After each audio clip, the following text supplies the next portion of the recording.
The counterattack. Great morning, great evening, great afternoon. I'm your host, Devontae Ward, and I'm joined by, Demetrius Pearson. and this is the counterattack. All right. So, D, I ain't gonna try to be like super professional and all that. We're gonna keep it very PG. We're gonna keep everything really clean for the kids. If you don't know, I'm a 8-year Navy vet, and this is a current black officer right Come on now. now. Come on. Serving. You feel me? Be a minority. We even on the black side, we sexy with Yeah, it. small percent within a small percent. Hey man, so recently, bro, we've had elevated talks about business, and you have like 4 different jobs going on at one time. So who better to talk about business than somebody that's literally out here getting busy in these streets? So starting off with the two businesses that you run personally, let's key in on them. So would you mind giving us a brief overview of your two businesses? Yeah, for sure. So, besides being in the military, apart from that, doing the things that I'm very passionate about, number one for me is probably photography.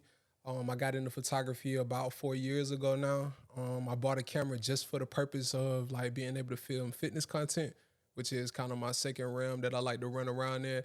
And then I started taking pictures of people, and I found out that I loved it. And then I found out that people will pay me for it, and I can create art and express it how I want to, and people will actually pay money for it. So it's been a no brainer since. So I'm running a freelance photography business, specializing in taking portraits. So weddings, birthdays, anniversaries, maternity, like you name it. So that's under Michi Media. That's the name of the photography business.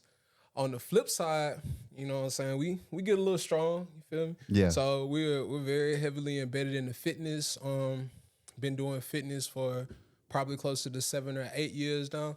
And now I feel like I have the experience to be able to offer help to another person that maybe want to chase something in their fitness journey. So MTM Fitness or MTM Coaching, the MTM stands for Michi Taught Me. We're starting that up now, and right now I'm framing it as an online coaching service. So for anyone that would like to improve their fitness and they need someone to hold them accountable, help them stick to a program or even create a program, then I'm the guy for that. And you don't even have to leave your house; like you can do it right there from your phone. So yeah, those are my two business ventures right now. Okay, man, dope, bro. And as a friend, I've been watching you grow in both of those domains, as well as find different ways and different avenues as far as the business. Um, what's helped you? What's kept you going outside the money? Like obviously, like seeing a little return on investment is a huge deal. But what's kept you like striving to make that the thing? Because with like a regular like 9 to 5 job, which you got that. So it's not the same because when you clock in, oh, they're gonna pay me versus when you out here, you know, marketing, when you out here advertising, when you out here doing and like tax, like all that stuff. Like for most cats, they gonna be like, bruh, like I have no idea what that is, and it's too much. What's kept you in it? Like, have you received coaching, or was it like just different processes, or was it just the mentality that you adopted?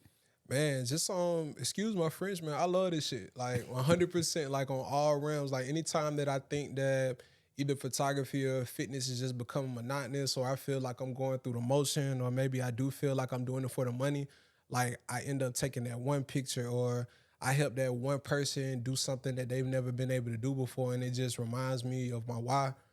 And it really like reignites my passion for it. So more than anything, I think the money is a byproduct of it, but being able to help people, being able to freeze like images and time and freeze memories for people that they can enjoy for the rest of their lives, like that's priceless for me. And that's why I take both of those things so seriously. So yeah, the money cool, and like I said, it's great that somebody will pay you for it, but I care a lot more about how I spend my time. Like you said, definitely still got the 9 to 5 or whatever, and I never feel like they're gonna pay me for what I'm worth. But if I can do something that controls how I spend my time and I feel like it's worth it, then that's all that really matters at the end of the day.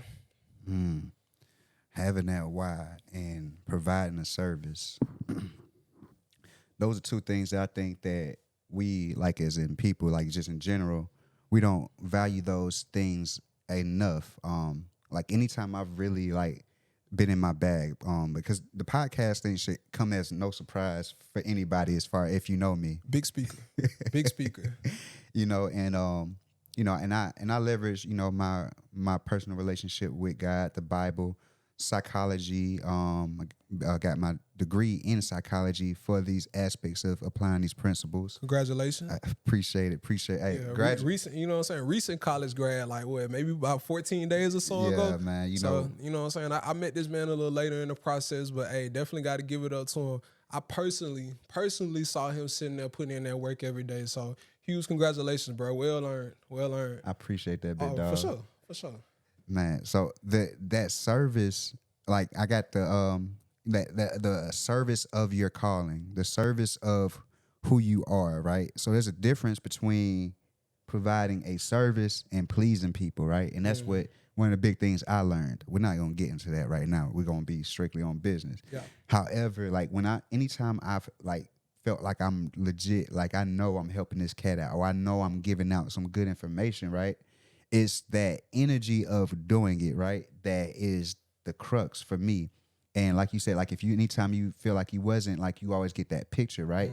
So it's like, where are you putting your attention towards? Because you put your attention towards the product, and then when you take that picture, you like, I got it. This is it, right?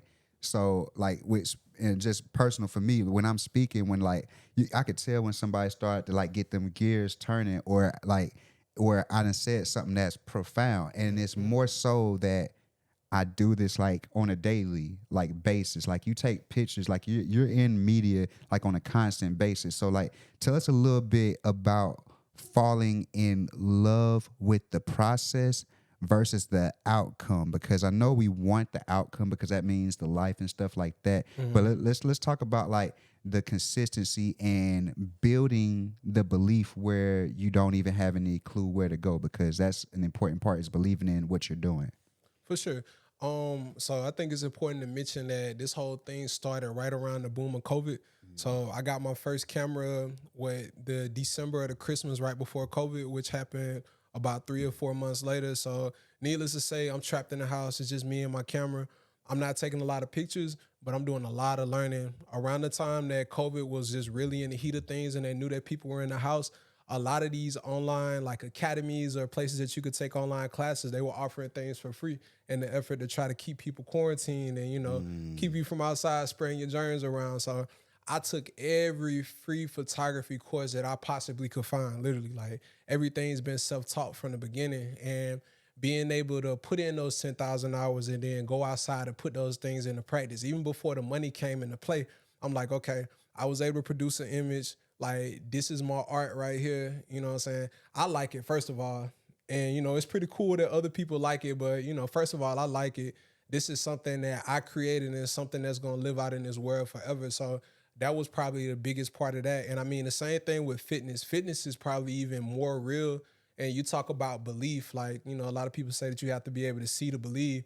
Literally with fitness, like, you can see your changes. Like, I think it's amazing that the body that we have, as complex as it is, you're able to do a certain amount of things for a certain amount of times, and you're actually able to physically see changes. Like, clothes fit different, other people can see it, and then more than anything, you can feel it. Like, besides like the actual aesthetic part that comes with it, like wellness, like being able to just to think that you may be able to keep somebody alive longer, like that's huge to me. So improving quality of life for certain people, but also like being able to create my art and just spread it out to the world, man. Like those are the things that just really kept my head in it. Man, that's deep, to say the least. One of the biggest things I heard you say in there was when you was talking about like, I like that, right? I don't think we act on what we necessarily like. And let me frame it in a little bit of a better picture than that, right? So it's more so like, who are you, right? Like I've defined who I personally am, and that's changed over time, right? So when it comes to like the business and stuff like that, like I like how you said, like, I like that. It's not, oh, somebody else like it, so I'm like, oh, cool. It's not no bandwagon like, oh, well, my mom or my friend or my group of friends, like, it's like, oh, well, how everybody like this? Like, no, I like this. Like, so when you get that's the space you need to get towards, in my opinion, when you're trying to do something that you haven't done before. When you're trying to build belief, you got to have that, like this is who I am. Like, even when you don't have that, right? So, like, I started working out with this guy and our homeboy Obi. Shout out to Obi. He a big graduate too. Yeah, facts. And one of the biggest mindset shifts was like, I've never ran, and now I ran 10 miles. You feel me? You know, I ran 10 miles like in one go, like, and I run like at least a 5K at least once a week. So look, we're gonna wrap this one up, and we're gonna get back to you on the next episode. We'll continue on with this conversation. So my name is Devontae Ward. I'm joined by, My name is Demetrius Pearson. and this is The Counterattack. Thank you.